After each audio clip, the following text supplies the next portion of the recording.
kitab ini memang sangat cocok buat orang-orang yang penasaran tadi.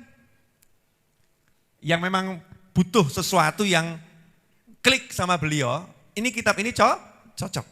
Ya, buku ini cocok. Dipaparkan sama yang nulis biar kita penasaran juga. Nah, ini namanya, mohon maaf ya, saya juga nggak tahu istilahnya. Tapi kalau yang saya pernah dengar dari orang-orang itu ya, ada itu loh, marketing apa namanya? Mas Kiki apa? Apa itu Mas Kiki? Untuk marketing loh. Biar menarik pasar, metode buat jual bahasa asingnya apa itu? Hah? Bukan. Hah? Jangan takut salah, ayo ngomong aja. Iya, sate juga nggak apa-apa gitu ya. Yang penting ngomong, apa-apa. Jadi kalau orang, ya teknik marketing ya, strategi market loh ya, ngono ya, kangelan. Strategi untuk memasarkan sesuatu, itu bahasa populernya apa? Semua sakar mulah gitu ya, sepodo-podo gak rohe gitu kan ya. Pokoknya itu ya, ada strategi marketing itu, strategi untuk memasarkan sesuatu. Biasanya kalau di YouTube itu ada strategi agar orang lihat, namanya apa, klik apa itu. Nah begitu, judulnya yang waneh biar orang noleh kan gitu ya. Kadang kasih judul yang waneh sekali biar orang terus penasaran pengen lihat isinya. Nah ini bukan dikasih judul yang aneh, ditunjukkan hakikat isinya biar kita itu tertarik untuk membacanya. Jadi yang seperti ini bukan sombong, bukan. Ya itu namanya lagi, yaitu nunjukkan sesuatu. Seperti Nabi Musa alaihissalam ketika ditanya, ada enggak yang lebih alim dari kamu? Ya jawab jujur, orang no, aku sing paling alim. Itu bukan sombong, lagi nunjukkan kualitasnya biar yang bersangkutan tertarik untuk belajar, ngerti dia belajar dari siapa. Karena akan sangat aneh kalau misalnya antum lagi berobat ke dokter, ada seseorang berobat ke dokter. Nah, terus dokternya gaya tawadhu. Maaf ya Mas, ilmu saya enggak seberapa. Jadi ya belum tentu saya bisa menjadi jalan kesembuhan untuk Anda. Bisa jadi saya menjadi penyebab kematianmu.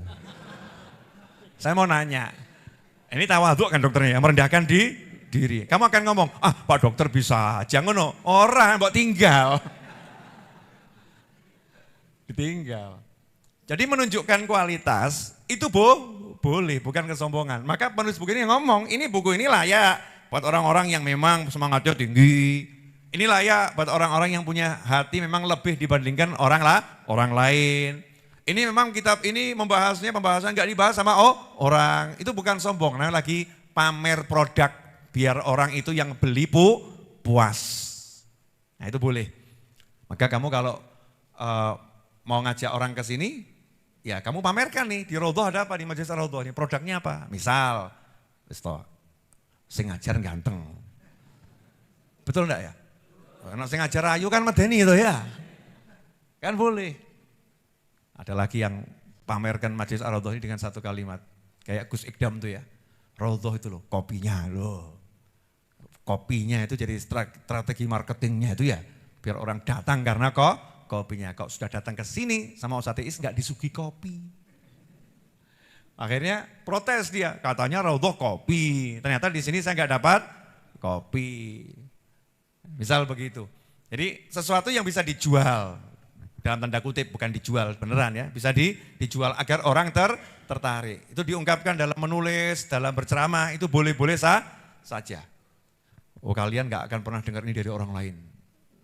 Saya yang pertama kali menyampaikan ini, belum ada yang ngerti. Itu bukan sombong, itu namanya lagi menarik perhatian lawan bicara agar fokus ya, agar fokus. Selama niatnya nggak sombong, selama niatnya memang betul-betul mau membuat orang berkonsentrasi, bersemangat, dan orang percaya yang disampaikan ini memang istimewa. Alhamdulillah.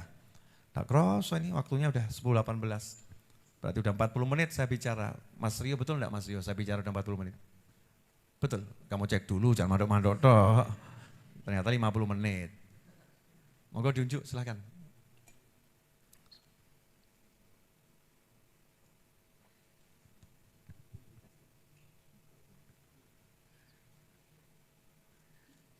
Berapa menit Mas Tio? 40, enggak lebih. Alhamdulillah. Alhamdulillah. Wa kuntu mutawakifan anta alifi. Nah itu insya Allah episode berikutnya. Karena tadi saya bilang di akhir saya mau akan bahas sesuatu tentang bulan Rajab. Jadi kitab Idhah Asrar Ulumul Ghorobin ini kitab yang isinya akan membuat kita jadi wali gitu lah. Ya, buat kita jadi wali. Dan ciri-ciri orang yang memang sudah masuk kelompok wali, nah ini ciri-cirinya. Ciri-ciri kan penting ya, walaupun kita belum, tapi kalau udah punya ciri-cirinya kan insya Allah jadi. Ciri-cirinya dia suka sama apa yang disukai para wali. Udah sesuai gitu.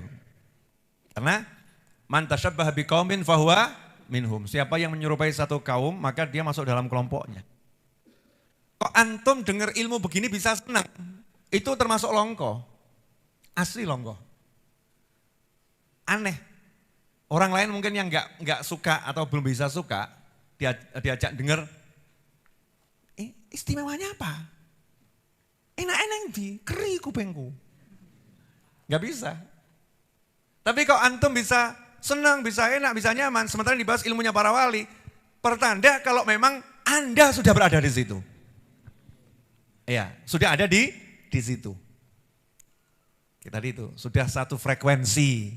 Ya sudah satu frekuensi. Bayangkan satu frekuensi dengan para wali. Itu kan kabar gembira yang luar biasa. Nah nanti kalau antum duduk sama orang yang ngobrol dunia saja, kok hatimu nggak nyambung, berbahagialah. Kenapa? Ternyata kamu beda frekuensi. Oh saya kok beda frekuensi? Ya nggak sama dengan beliau itu ya, kenapa ya? Kok aku nggak bisa seperti dulu lagi ya? Dulu tuh bisa begini begitu kalau sama teman-teman yang itu. Kok sekarang kok ya?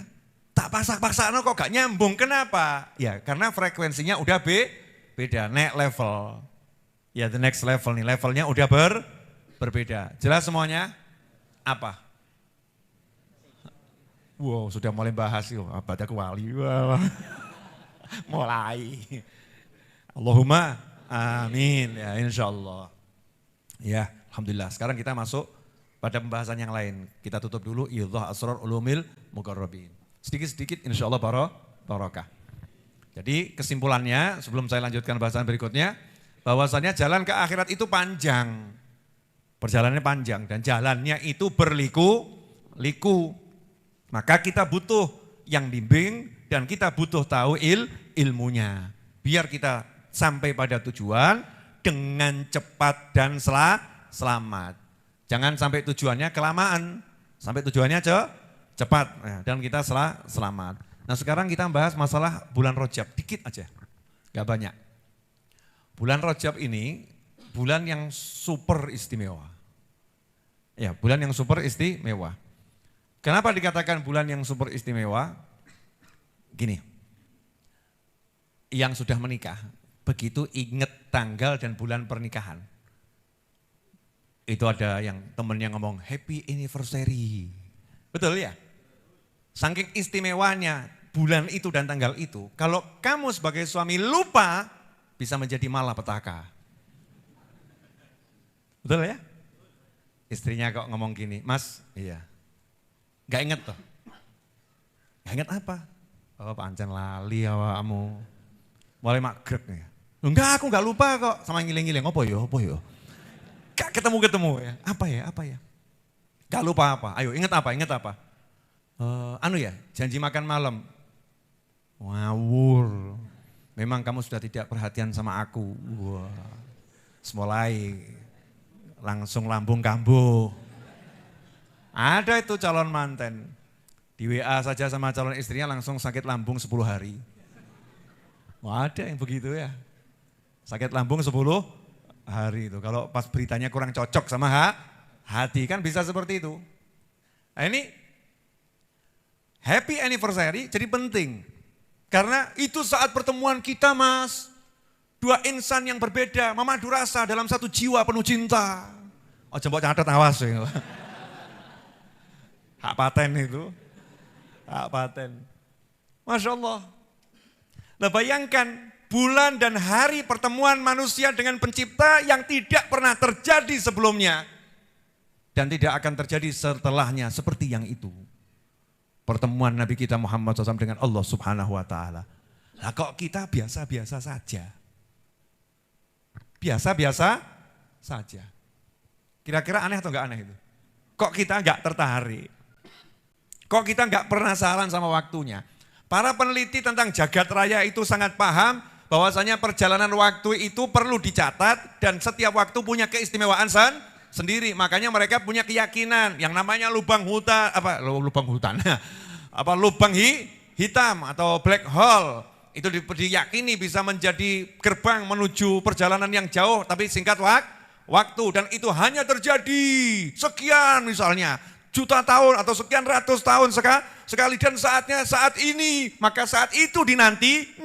Kenapa? Itu waktu jarang terjadi. Penting nilainya.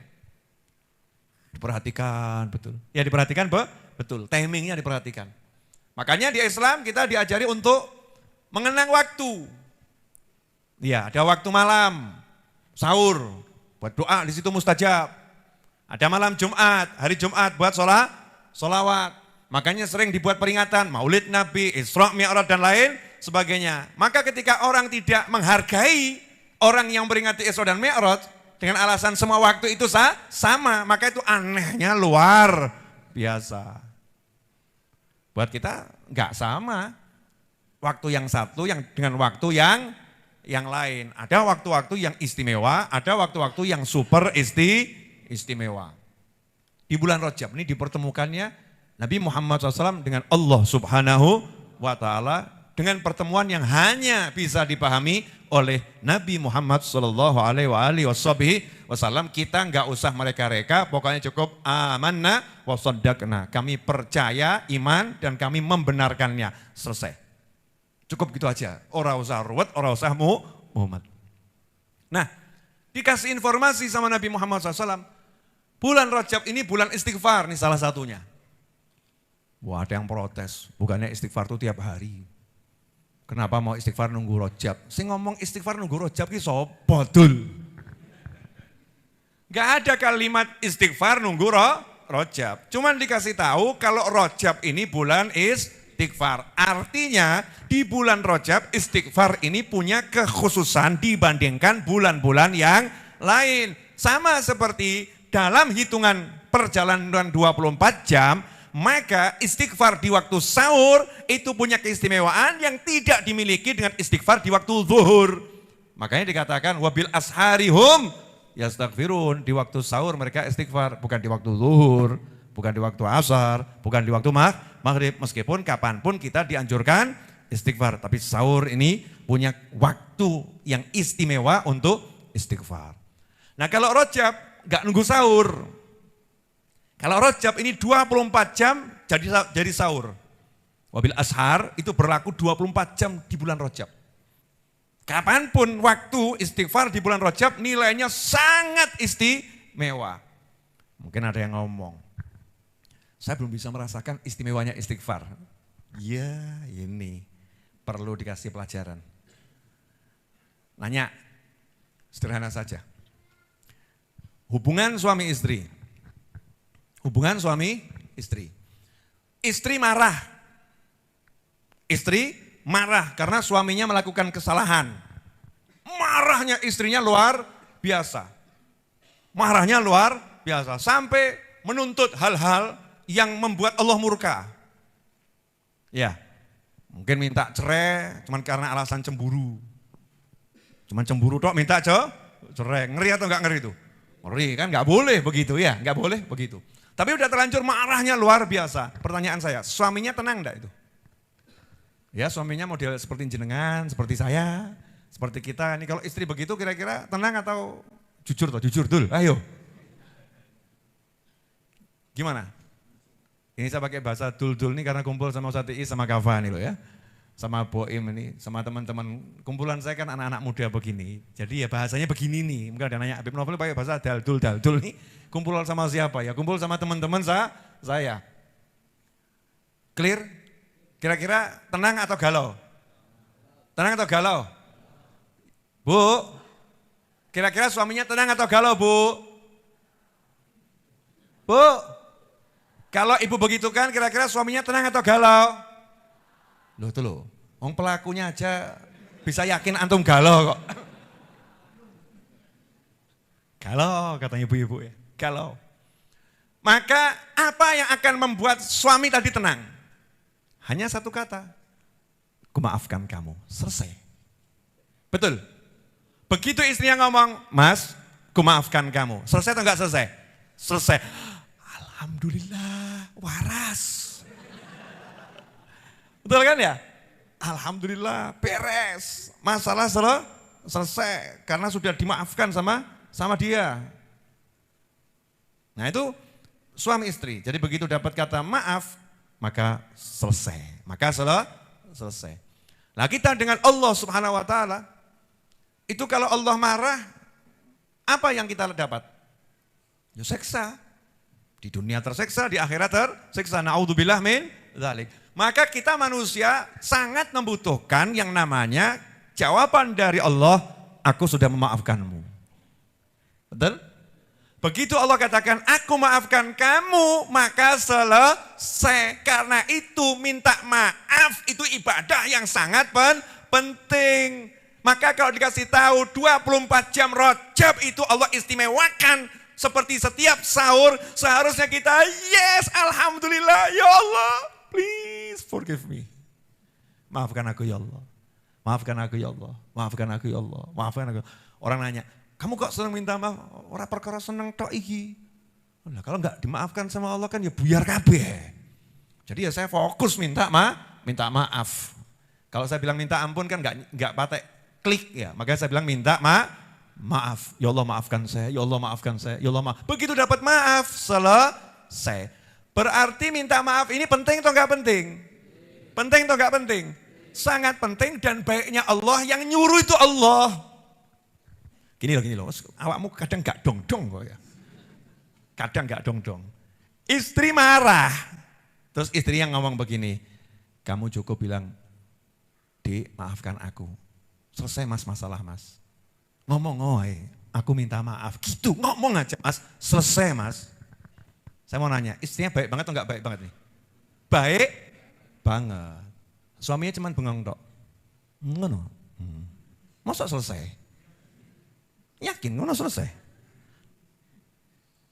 Iya mas, kamu cukup bilang maafkan aku, selesai masalah kita mas. Aku maafkan kamu mas. Jawab lagi suaminya, masa iyo? Salahku besar loh. Masa kamu bisa maafkan aku kalau aku bilang maafkan aku? Masya Allah, ini lanang gendeng apa edan? Nanya saya. Ini kira-kira termasuk pria yang waras atau agak gimana ini? Kalau yang waras kan, makasih sayang, please maafkan aku, please. Saya maaf no, coba ulangi. Tidak akan kuulangi, sesok dibaleni. Istrinya ngomong lagi, mas, asal kamu bilang maafkan aku, selesai. Yang satu ngomong, masa sih? Gak masuk akal, gak mungkin. A sampai Z nih buat dalil. Gak masuk akal, gak mungkin. Dijawab sama istrinya, hatiku tuh lebih luas dari samudra karena aku sangat mencintaimu. Jadi cukup kata maaf meskipun itu palsu, aku terima sebagai kebenaran karena cintaku gak palsu buat kamu. Masya Allah.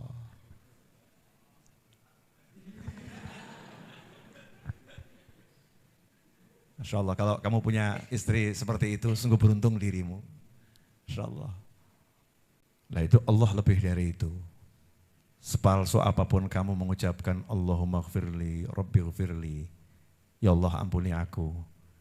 Ya Allah maha pengampun. Kepalsuan kita pun diterima sama Allah Ta'ala. Aku ampuni kamu.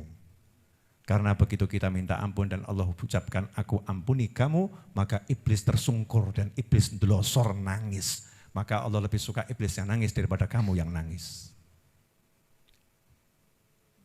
Berarti minta ampun ini penting gak nih? Penting. Jadi jangan sepelekan istighfar. Makanya kita Rajab ini ya berlomba-lomba. Sholawat jalan, sudah gak usah dibahas itu. Tahlil jalan, tasbih jalan. Tapi ini juaranya Rajab istighfar. Ya juaranya istighfar. Kencengkan tuh istighfarnya di bulan Rajab. Makanya karena Rajab ini bulan istighfar dan istighfar itu jadi juara, sementara Nabi Muhammad SAW gak boleh dikalahkan. Tuh sistemnya Allah tuh ya. Nabi Muhammad gak boleh dikalahkan SAW. Maka Allah mewahyukan. Walau annahum idzalamu anfusahum ja'uka fastaghfarullaha wastaghfara lahumur rasul lawajadullaha tawwabar rahima. Seandainya ketika mereka menzalimi diri mereka sendiri, berbuat dosa, maksiat, namanya menzalimi diri sendiri. Ya, kemudian walau annahum idzalamu anfusahum ja'uka, mereka mau datang sama kamu wahai Nabi Muhammad SAW. Fastaghfirullah. Kemudian mereka minta ampun kepada Allah. Wastaghfirulahumur rasul. Kemudian Rasul mintakan ampun untuk mereka. Dibahas oleh ulama. Kenapa kok ayatnya begini ya? Jika mereka mendatangi kamu. Jika mereka ketika menzalimi diri mereka sendiri. Mereka mau mendatangi kamu. Kemudian mereka minta ampun kepada Allah. Dan kamu, kan seharusnya begitu ya. Dan kamu mintakan ampun untuk mereka. Tentu mereka akan mendapati Allah maha menerima, memberi tobat dan maha penyayang. Dari konteks bahasanya seharusnya begitu. Mendatangi kamu dan kamu. Tapi kenapa sama Allah dirubah? Ketika mereka menzalimi, seandainya ketika mereka menzalimi diri mereka sendiri, kemudian mereka mendatangi kamu dan mereka minta ampun kepada Allah dan Ar-Rasul, sang Rasul mintakan ampun untuk mereka kepada Allah, tentu mereka akan mendapati Allah itu maha menerima dan beri tobat lagi maha penyayang. Dibahas sama ulama, kenapa di sini kok disebut Ar-Rasul bukan kamu? Ya karena kalau kamu ini nisbat pada diri manusia dan manusia itu ada batas usia. Ada batas usia sehingga peristiwa itu hanya berlaku semasa hidupnya Nabi Muhammad SAW. Clear? Jadi ayat ini kalau memang disebutkan kamu lagi, maka ini hanya akan berlangsung semasa hidupnya Nabi Muhammad SAW.